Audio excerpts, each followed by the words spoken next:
कैसे हैं आप सब। आई होप आप सब सुरक्षित होंगे। डियर स्टूडेंट्स, आज हम हमारे हिंदी बाल महाभारत कथा के लेसन्स करते हैं।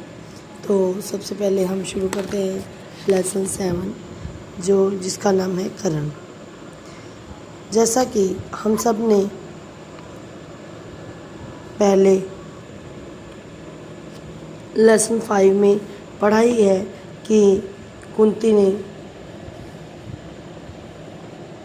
सूर्य से वरदान स्वरूप एक पुत्र मांगा था और उस पुत्र को लोक लाज के डर से गंगा नदी में बहा दिया था।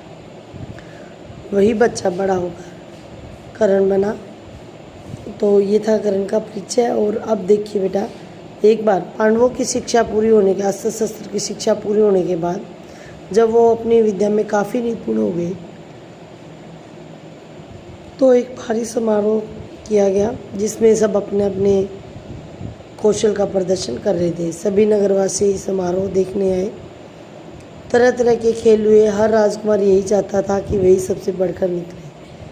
आपस में प्रतिस्पर्धा इतनी जोर की थी, परंतु तीर चलाने में पांडुपुत्र अर्जुन का कोई भी सानी नहीं था। अर्जुन धनुष विद्या का कमाल का खेल दिखाया। उसकी अद्भुत चतुरता को देखकर दर्शक और राजवंश के सभी उपस्थित लोग दंग रह गए। यह देखकर दुर्योधन का मन ईर्ष्या से जलने लगा। अभी खेल हो ही रहा था कि इतने में रंगभूमि में एक तेजस्वी युवक मस्तानी चाल से चलता हुआ आकर अर्जुन के सामने खड़ा हो गया। वह बालक कोई और नहीं, अधिरथ द्वारा पाला गया कुंती पुत्र करण ही था। करण ने रंगभूमि में आते ही अर्जुन को द्वंद्व युद्ध के लिए ललकारा। तो दुर्योधन, जो अभी तक ईर्ष्या की आग में जल रहा था, बड़ा प्रसन्न हुआ और उसने उसे छाती से लगाकर कहा कि बताओ हम कैसे आए और मैं तुम्हारे लिए क्या कर सकता हूँ।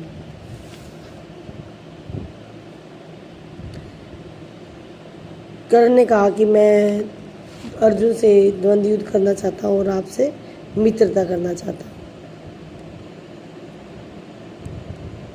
तभी कर्ण की चुनौती सुनकर अर्जुन को भी गुस्सा आ गया और वो बोला कि जो बिना बुलाए सभा में आते हैं और जो बिना पूछे बोलने लगते हैं वो निंदा के योग्य होते हैं। कर्ण ने कहा कि अर्जुन, यह उत्सव केवल तुम्हारा नहीं है, ये सभी प्रजाजन इसमें भाग लेने का अधिकार रखते हैं।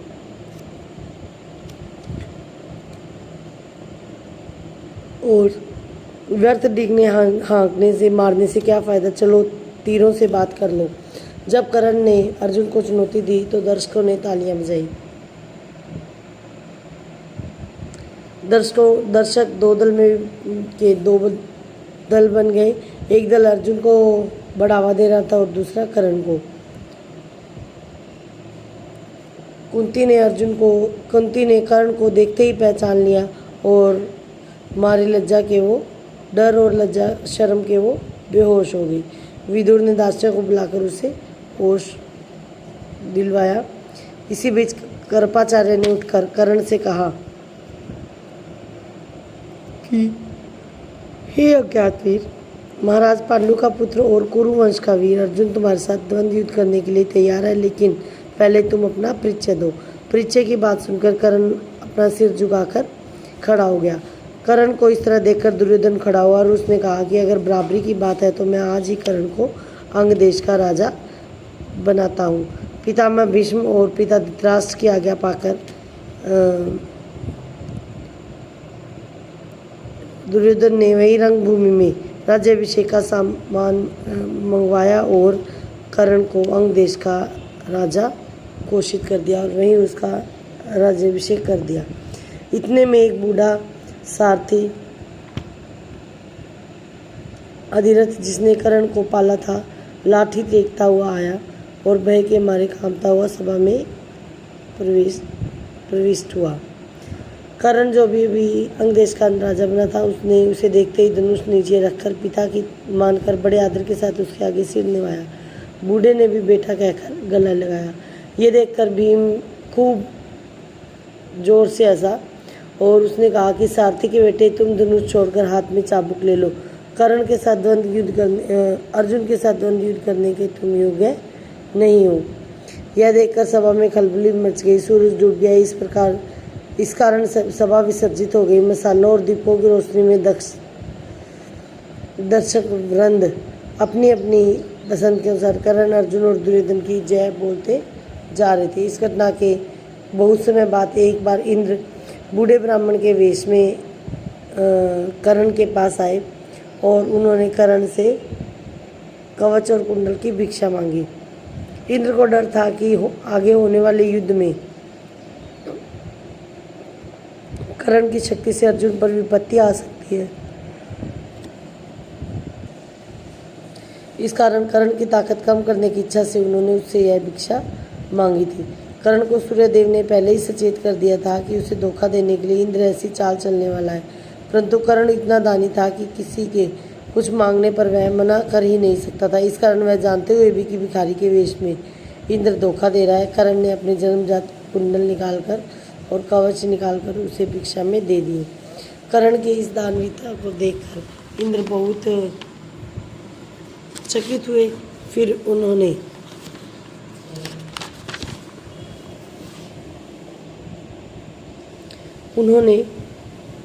कर्ण से कहा कि मैं तुम्हारी दानवीरता से बहुत प्रसन्न हूँ, मांगो तुम्हें क्या चाहिए। कर्ण ने देवराज इंद्र से उनका शक्ति नामक अस्त्र मांगा। देवराज इंद्र ने वह अस्त्र उन्हें प्रदान करते हुए कहा कि तुम युद्ध में किसी भी लक्ष्य को करके इसको प्रयोग कर सकते हो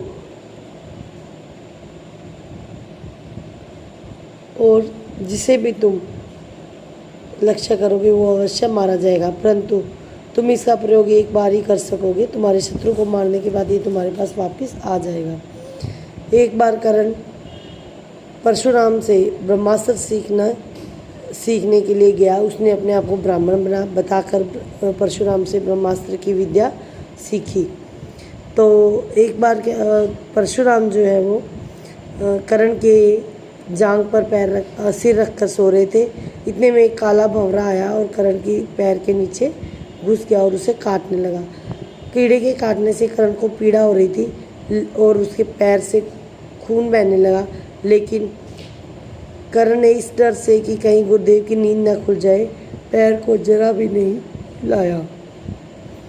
जब खून से परशुराम की देह भीगने लगी तो उसकी नींद खुली। उन्होंने देखा कि कर्ण की जांघ से खून बह रहा है। तो वो बोले कि बेटा सच बताओ तुम कौन हो।